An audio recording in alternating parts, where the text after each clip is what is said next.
단군 이래 최대 규모의 군사무기 개발 사업이라고 불리던 KF-21 전투기의 초도 비행이 지난 7월 19일 성공적으로 마쳤습니다. KF-21은 개발부터 생산까지 모든 부분이 한국의 독자적인 기술력으로 만들어진 초음속 전투기입니다. 물론 아직 완벽한 개발이라고 평가하기는 이르지만 초도 비행의 성공으로 세계 8번째 초음속 전투기 개발국의 지위에 매우 가까워졌습니다. 이번 비행은 한국 주변국의 관심은 물론 세계의 많은 주목을 받고 있습니다.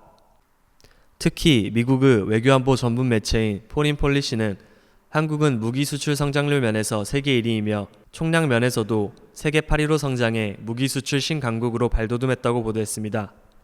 스톡홀름 국제평화연구소에 따르면 2017년부터 2021년까지 5년 동안 한국의 주요 무기 수출량은 2012년에서 2016년 5년간에 비해 117% 성장했으며 이는 미국, 러시아, 중국, 프랑스의 성장률을 압도한다고 발표했습니다. 2022년 방산 수출액은 100억 달러를 넘어섰으며 2010년에서 2020년 사이의 연간 판매액의 3배 이상일 것으로 예상되고 있습니다. 2021년에는 방산 수출이 처음으로 방산 수입을 초과했습니다. 한국은 방산 수입보다 수출이 많은 몇 안 되는 국가가 된 것입니다.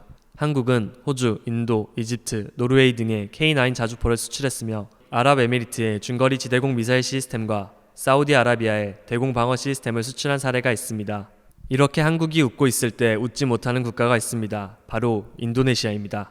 인도네시아는 KF-21의 공식 공동개발국입니다. 2014년 10월에 방위사업청은 인도네시아의 국방부와 한국형 전투기 공동체계 개발에 관한 기본 합의서를 체결했습니다. 합의서에는 사업 구도에 대한 기본 원칙과 양국 간 비용 및 업무 분담에 관한 내용들이 담겨져 있었습니다.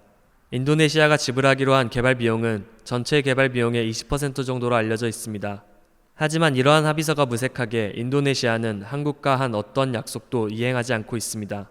재정 상황이 어렵다면서 부담금의 일부를 현물로 지급하겠다고까지 밝혔지만 이는 여전히 이행되고 있지 않습니다. 심지어 어처구니 없게도 한국에게 지급해야 할 부담금은 주지도 않으면서 뒤에서는 몰래 프랑스의 전투기 라파를 구매하기 시작했습니다. 인도네시아의 프랑스 전투기 구매는 6대를 시작으로 전투기 계약의 급물살을 탔습니다. 프랑스 국방부 장관은 인도네시아를 직접 방문하기도 했습니다. 이후 한국은 인도네시아에 부담금을 줄 것을 다시 한번 요구했지만 인도네시아는 자국의 언론을 통해 한국이 인도네시아의 데이터를 훔쳤다는 주장을 하며 언론 플레이를 하기 시작했습니다. 이어 자신들이 동남아 시장의 주축임을 강조하며 한국은 인도네시아가 없으면 동남아시아에 전투기를 수출할 수 없다는 내용의 사설을 실기까지 한 것입니다. 프랑스 전투기 라팔은 4.5세대 전투기로 한국의 KF-21과 유사한 체급의 전투기입니다. 하지만 KF-21 전투기는 스텔스 기능과 항전 능력이 라팔보다 뛰어나다는 평가를 받고 있습니다. 심지어 가격 면에서는 압도적인 차이를 보입니다. 프랑스 라팔은 대당 1,500억 원이 넘는 가격으로 동급 대비 미국의 전투기보다 비쌉니다. 반면 한국의 KF-21은 대당 가격이 725억 원으로 절반이 안 되는 가격으로 더 좋은 성능을 가진 전투기입니다. 한국은 동남아 방산 시장을 고려해 어쩔 수 없이 인도네시아를 전투기 개발 사업에 끼워주었는데요. 하지만 프랑스 전투기를 주로 구입하고 있는 동남아 입장에서 훨씬 좋은 가격과 성능이 있는 한국의 KF-21은 구매 1순위의 전투기일 수밖에 없습니다. 굳이 인도네시아가 필요가 없는 상황이 된 것입니다. 이 같은 상황이니 인도네시아는 미칠 수밖에 없는 상황입니다. 그러다 보니 인도네시아는 철면피를 까는 방법을 택했습니다. KF-21 전투기의 터보팬 엔진은 열을 효과적으로 배출해 적외선 추적 장치에서도 잘 보이지 않아 열 추적 미사일을 피하는데도 효과적인 성능을 보일 수 있는 것으로 평가됩니다. 더불어 초음속 공대함 미사일, 극초음속 미사일도 장착될 수 있다는 소식에 인도네시아는 급하게 조종사와 기술진을 한국으로 파견했습니다. 기술을 이전해달라는 터무니없는 요구를 한 것입니다. KF-21에 관련된 엔진과 미사일 등 모든 기술을 이어받을 수 있는 기회를 놓치기는 싫었던 모양입니다.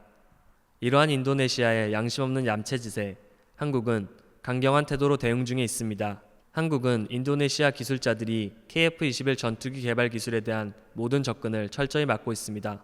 KF-21 전투기에 관련된 기술은 물론 실제 시험 비행과 관련된 어떠한 정보조차 주지 않고 있습니다. 물론 인도네시아는 계속해서 한국에 접근을 요청하고 있습니다.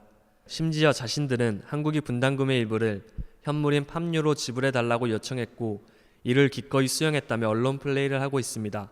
자신들의 투자가 없었다면 KF-21 전투기 개발은 불가능했다는 거짓말을 덧붙이면서 약속한 수량의 전투기를 달라고 떼를 쓰고 있습니다.